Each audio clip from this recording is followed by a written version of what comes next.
ফেরাউনের লাশের কান্না শুনে হতবাক পুরো বিশ্ববাসী। এই অদ্ভুত আওয়াজ করে এই লাশ কি বলতে চাইছে, বিজ্ঞানীরা এই শব্দের যা ব্যাখ্যা করছে সেটা শুনে আপনার গা শিউরে উঠবে। ফেরাউনের লাশ পচে না, কিন্তু তার নাক পচে কেন?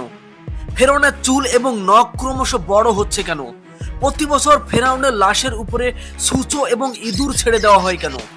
এছাড়াও আজকের ভিডিওতে আমি আপনাদেরকে জানাতে চলেছি ৩৫০০ বছর আগে ফেরাউনের সাথে ঠিক কি ঘটেছিল, মহান আল্লাহ পাক কতটা কঠিন আযাব দিয়েছিল ফেরাউনকে, এবং মহান আল্লাহ পাক ফেরাউনের উপরে কোন কোন ভয়ানক আযাব দিয়েছিল সেই বিষয়ে। একজন মুসলিম হিসাবে আপনার এগুলি জেনে রাখা অনেক জরুরি। বন্ধুরা, এই ভিডিওটির প্রত্যেকটা অংশ থেকে আপনি নতুন কিছু জানতে চলেছেন, তাই আপনারা যারা মহান আল্লাহ পাকের এই রহস্যের নিদর্শন সম্পর্কে জানতে চান তারা ভিডিওটি পুরোপুরি দেখুন। এবং ভিডিওটি শুরু করার আগে আপনারা একটা লাইক করে দিন এবং কমেন্টে অবশ্যই আমিন লিখুন। তাহলে চলুন বন্ধুরা, ভিডিওটি শুরু করা যাক। প্রায় ৩১০০ বছর পানির নিচে থাকা সত্ত্বেও ফেরাউনের লাশ একটুও পচেনি। আর কেনই বা আজকের দিনে এসে ফেরাউনের লাশের ভিতর থেকে কান্নার আওয়াজ বেরিয়ে আসছে? সেই কান্নার আওয়াজের সঠিক অর্থ কি? বিজ্ঞান এর যে ব্যাখ্যা দিচ্ছে তা পুরো বিশ্বকে হতভম্ব করে দিয়েছে। পবিত্র কোরআনে বলা হয়েছে ফেরাউন ডুবে মারা গেছে, আর মৃত্যুর পরও তার শরীরকে অক্ষত রাখা হবে পরবর্তী সীমা লঙ্ঘনকারীদের জন্য সতর্ক বার্তা হিসাবে।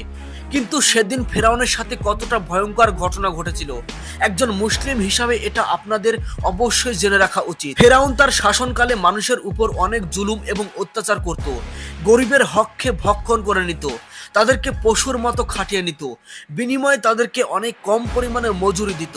যারা তার প্রতিবাদ করত, যারা তার কাজ করতে চাইতো না, তাদেরকে ফেরাউন অনেক নৃশংসভাবে হত্যা করত। এত অত্যাচার দেখে মহান আল্লাহ পাক তার পয়গম্বর হযরত মুসা আলাইহিস সালামকে হুকুম দিলেন। তিনি বললেন, হে মুসা, ফেরাউনের কাছে আমার বার্তা পৌঁছে দাও, যাতে সে মানুষের উপরে জুলুম এবং অত্যাচার না করে, না হলে আমার আযাব তাকে ধ্বংস করে দেবে। আল্লাহর নবী হযরত মুসা আলাইহিস সালাম আল্লাহর বার্তা ফেরাউনের কাছে পৌঁছে দিলেন। এই বার্তা শুনে ফেরাউন উপহাস করতে লাগলো এবং হেসে হেসে বলতে লাগলো, এখানকার খোদা আমি নিজেই, আমি কারোর হুকুম মানি না। এরপর আল্লাহ তাআলা তার নিজের নিশানি পয়গম্বর হযরত মুসা আলাইহিস সালামের মাধ্যমে দেখাতে লাগলেন। আর এই দৃশ্য দেখে মিশরের সমস্ত লোকজন অবাক হয়ে গেলেন। বহু মানুষ আল্লাহর প্রতি ঈমান আনলেন, যেটা দেখে ফেরাউন হযরত মুসার উপরে অনেক রেগে গেলেন এবং হযরত মুসার কওমের উপরে অত্যাচার করতে শুরু করলেন। কিছু সময় পর তার অত্যাচার এতটাই বেড়ে গেল যে হযরত মুসা আলাইহিস সালাম আর সহ্য করতে না পেরে আল্লাহর দরবারে সিজদায় পড়ে গেলেন এবং দোয়া করে বললেন, হে আমার রব, ফেরাউন এই জমিনের উপরে অনেক নিষ্ঠুর হয়ে গেছে, তুমি তার উপরে তোমার আযাব বর্ষণ করো, যাতে সে শিক্ষা পেয়ে যায় এবং আমার সহকারীরা রক্ষা পায়। হযরত মুসা আলাইহিস সালামের দোয়া আল্লাহ কবুল করে নেয় এবং ফেরাউনের উপরে 5টি আযাব নিয়ে আসে, যে আযাবগুলির ব্যাপারে শুনলে আপনাদের আত্মা কেঁপে উঠবে। বন্ধুরা, এই 5টি আযাব সম্পর্কে দেখার পরে আমরা দেখব প্রতি বছর ফেরাউনের লাশের উপরে কেন ইঁদুর ছেড়ে দেওয়া হয় এবং ফেরাউনের সেই ভয়ানক কান্নার আসল অর্থ কি সেই বিষয়ে। বন্ধুরা, আপনারা ভিডিওটিতে এখনই একটা লাইক করে দিন এবং কমেন্টে আমিন লিখুন। মহান আল্লাহ পাক ফেরাউনের উপরে 5টি ভয়ঙ্কর আযাব দিয়েছে, যে আযাবগুলো ফেরাউন এবং তার বাহিনীকে একেবারে নাস্তানাবুদ করে দিয়েছে। মহান আল্লাহ পাক ফেরাউনের উপরে সবার প্রথমে ভয়ানক তুফানের আযাব দিয়েছিল। হঠাৎ এক বাতাস আসে এবং চারিদিকে ভয়ানক অন্ধকার হয়ে যায় এবং প্রচন্ড বৃষ্টি হতে শুরু করে, যার ফলে ফেরাউন এবং তার অনুসারীদের ঘরের ভিতরে পানি ঢুকে পড়ে এবং তাদের গলা পর্যন্ত পানিতে ডুবে যায়। বহু মানুষ ডুবে মারা যায়, তাদের জমি জমা ফসল সমস্ত কিছুই পানির নিচে চলে যায়। অন্যদিকে হযরত মুসা এবং তার অনুসারীদের কিছুই হয়নি, বৃষ্টি এবং তুফান তাদের কোনো ক্ষতি করেনি, তারা অনেক আরামে দিন কাটাতে থাকে। এমন পরিস্থিতি দেখে সমস্ত ফেরাউনি হযরত মুসাকে বলেন, তুমি আমাদের জন্য দোয়া করো, যাতে আমরা এই বিপদের হাত থেকে রক্ষা পেয়ে যাই। এই বিপদ থেকে রক্ষা পেলেই আমরা আল্লাহর প্রতি ঈমান আনবো। এই প্রতিশ্রুতি শুনে মুসা আলাইহিস সালাম আল্লাহর কাছে দোয়া প্রার্থনা করে এবং আল্লাহ তার দোয়া কবুল করে নেয়। এরপর তারা ঝড় বৃষ্টি তুফানের হাত থেকে রক্ষা পায় এবং মহান আল্লাহ পাক সমস্ত জমি জমা প্রচুর ফসলে ভর্তি করে দেয়। আর এত পরিমাণ ফসল এর আগে কখনো হয়নি। আর এত পরিমাণ উন্নত মানের ফসল দেখে ফেরাউন বলতে থাকে, এই তুফান এবং পানি আমাদের জন্য অনেক নিয়ামত বয়ে নিয়ে এসেছে। এরপর ফেরাউন পুনরায় আগের মতোই অত্যাচারী হয়ে ওঠে। সে হযরত মুসার সহকর্মীদের উপর অনেক অত্যাচার এবং জুলুম করতে শুরু করে। এমন পরিস্থিতিতে মহান আল্লাহ পাক সমগ্র ফেরাউনিদের উপর পঙ্গপালের এক ভয়ানক আযাব পাঠিয়ে দেয়। কোটি কোটি পঙ্গপাল এসে ফেরাউনিদের ক্ষেতের সমস্ত ফসল নিশ্চিহ্ন করে দেয়। এমনকি সেই পঙ্গপাল ফেরাউনিদের ঘরবাড়ির বাঁশ খুঁটিও খেয়ে ফেলে। এমনকি ঘরের ভিতরে সেই পঙ্গপাল এসে জায়গা করে নেয়, যার ফলে তাদের শ্বাস প্রশ্বাস নিতেও অনেক কষ্ট হতে শুরু করে। কিন্তু বনি ইসরায়েলের কোনো মানুষ এই পঙ্গপালের দ্বারা আক্রান্ত হয়নি, বরং তারা আগের তুলনায় সুখে বাস করছিল। এরপরেও ফেরাউনিরা আল্লাহর উপর ঈমান আনতে রাজি হয় না। এরপর মহান আল্লাহ পাক ফেরাউনিদের উপরে উকুনের আযাব নিয়ে আসে। এই উকুনের পরিমাণ এতটাই বেশি ছিল যে এই উকুন তাদের মাথার চুল থেকে শুরু করে জামা কাপড়ের ভিতরে ঢুকে পড়ে, তাদের দেহের সমস্ত রক্ত চুষে খেয়ে ফেলতে শুরু করে। এমনকি এই উকুন তাদের খাবারের পাত্রে, খাবারের পানির ভিতরেও ঢুকে পড়ে, যার ফলে তারা কিছুই খেতে পারছিল না, কোনো কিছু পান করতে পারছিল না, এমনকি আরাম করে ঘুমোতেও পারছিল না। কিছুদিন পর মহান আল্লাহ পাক তাদের উপরে ব্যাঙের আযাব পাঠিয়ে দেয়।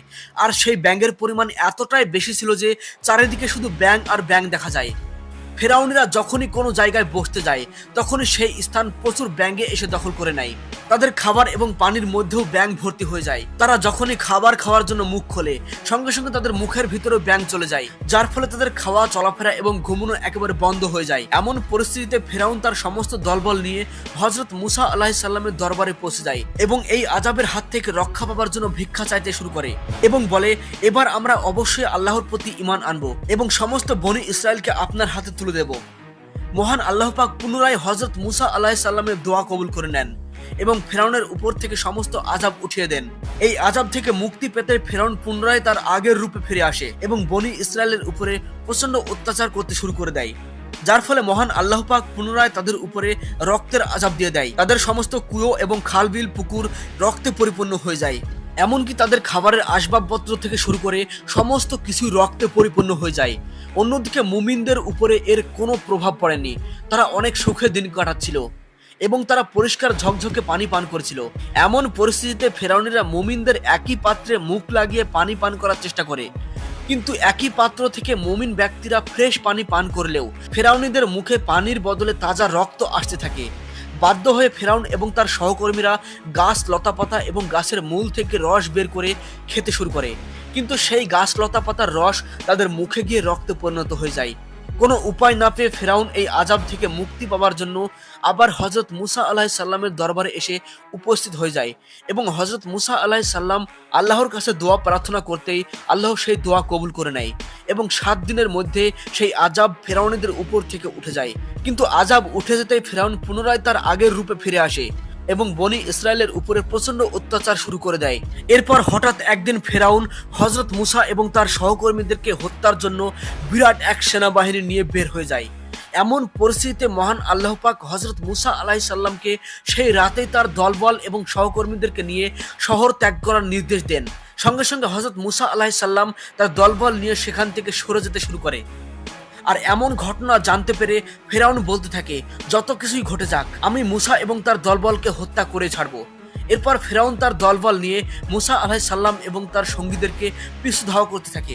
একটা সময় মুসা এবং তার দলবল পালাতে পালাতে লোহিত সাগরের তীরে গিয়ে পৌঁছে যায় এবং ফেরাউন তার দলবল নিয়ে তাদের দিকে এগোতে থাকে। সামনে সমুদ্র দেখে বনি ইসরায়েলের সমস্ত লোক বলতে থাকে, হে মুসা, তুমি আমাদেরকে কোথায় নিয়ে এলে? আমাদের সামনে সমুদ্র এবং আমাদের পিছনে ফেরাউনের বিশাল বাহিনী। এই কথা শুনে হযরত মুসা বলেন, তোমরা ভয় পেও না, ফেরাউনি বাহিনী আমাদের ধরতে পারবে না, আল্লাহ পাক আমাদের সঙ্গে রয়েছেন। এদিকে ফেরাউনি বাহিনী তাদের দিকে দ্রুত গতিতে ছুটে আসছে। এই সময় মহান আল্লাহ পাক মুসা আলাইহিস সালামকে তার হাতের লাঠিটা দিয়ে সাগরের পানিতে আঘাত করতে বলেন। আর মুসা যেই লাঠি দিয়ে সাগরের পানিতে আঘাত করে দেয়, সঙ্গে সঙ্গে সাগরের পানি দুই দিকে সরে যায় এবং মাছ দিয়ে একটা রাস্তা তৈরি হয়ে যায়। তখন বনি ইসরায়েলের কিছু লোক বলতে থাকে, হে মুসা, আমরা সবাই আলাদা আলাদা, আমরা একই রাস্তা দিয়ে যেতে চাই না। তখন মুসা আলাইহিস সালাম সমুদ্রের 12 জায়গায় লাঠি দিয়ে আঘাত করে এবং সমুদ্রের 12টি রাস্তা তৈরি হয়ে যায় এবং বনি ইসরায়েলের সমস্ত মানুষ সেই রাস্তা দিয়ে পালিয়ে যেতে শুরু করে।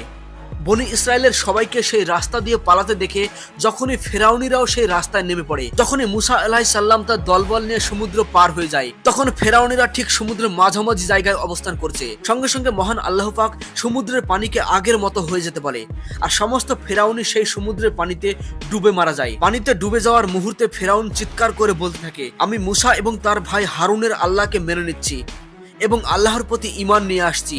এমন সময় আল্লাহর তরফ থেকে আওয়াজ আসে, হে ফেরাউন, তুমি অনেক সময় নষ্ট করে ফেলেছো, এখন তুমি জাহান্নামের দরবারে পৌঁছে গিয়েছো। আমি তোমার লাশকে সংরক্ষিত করলাম, যেটা তোমার পরবর্তী প্রজন্মের জন্য নিদর্শন হয়ে থাকবে। বন্ধুরা কমেন্টে লিখুন আমিন। চলুন বন্ধুরা এবার আমরা জেনে আসি ফেরাউনের লাশের পুরো বডি পচে না, কিন্তু তার নাক পচে কেন, এবং ফেরাউনের লাশের ভিতর থেকে বেরিয়ে আসা সেই শব্দের অর্থ সম্বন্ধে বিজ্ঞানীরা কি বলছেন সেই বিষয়ে। বন্ধুরা বহু বছর ধরে ফেরাউনের লাশ অক্ষত অবস্থায় থাকলেও তার নাকের অগ্রভাগ অনেক দামি দামি মেডিসিন দিয়েও বহাল রাখা যায়নি। তার কারণ হলো হাদিস শরীফে বর্ণিত হয়েছে, ফেরাউন যখন পানিতে ডুবে যাচ্ছিল এবং কালেমা পাঠ করছিল, তখন ফেরেশতা জিব্রাইল ফেরাউনের মুখের ভিতরে সাগরে কাদামাটি ঢুকিয়ে দেয়, এবং ফেরাউন যখন নিজেকে মুসলিম বলে স্বীকারোক্তি দেয়, তখন ফেরেশতা জিব্রাইল তার মুখের উপরে আঘাত করায় তার ওষ্ঠভাগ এবং নাকের অগ্রভাগ থেতলে যায়। আর এই কারণে ফেরাউনের পুরো দেহ অক্ষত থাকলেও তার নাকের অংশ পচে যায়। প্রতি বছর ফেরাউনের লাশের উপরে ইঁদুর ছেড়ে দেওয়া হয় কেন? প্রাচীন যুগে মিশরীয়রা মৃত লাশের উপরে এমনই এক ধরনের মশলা লাগিয়ে রাখত, যার জন্য লাশ সুরক্ষিত রাখা যায় এবং সেই লাশের উপরে শুধু চামড়াটাই অবশিষ্ট থাকতো। কিন্তু ফেরাউনের লাশ খুবই ব্যতিক্রম, যার লাশের সমস্ত মাংস আজও অক্ষত রয়েছে। তবে এটা সত্য না মিথ্যা তার কোনো প্রমাণ নেই। শোনা যায় যে প্রতি বছর একবার করে ফেরাউনের লাশের উপরে সুসো ইঁদুর ছেড়ে দেওয়া হয়, যারা ফেরাউনের লাশের উপরে বৃদ্ধি পাওয়া মাংসগুলো খেয়ে ফেলে। এরপর তাকে ড্রেসিং করে পুনরায় কাচের মধ্যে ঢুকিয়ে দেওয়া হয়।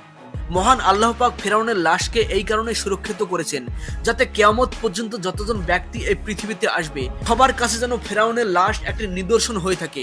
বন্ধুরা ইতিমধ্যে ফেরাউনের লাশের থেকে একটা অদ্ভুত আওয়াজ বেরিয়ে আসে, যার ব্যাখ্যা এবং অর্থ বিজ্ঞানীরা বের করে দিতে পারেনি।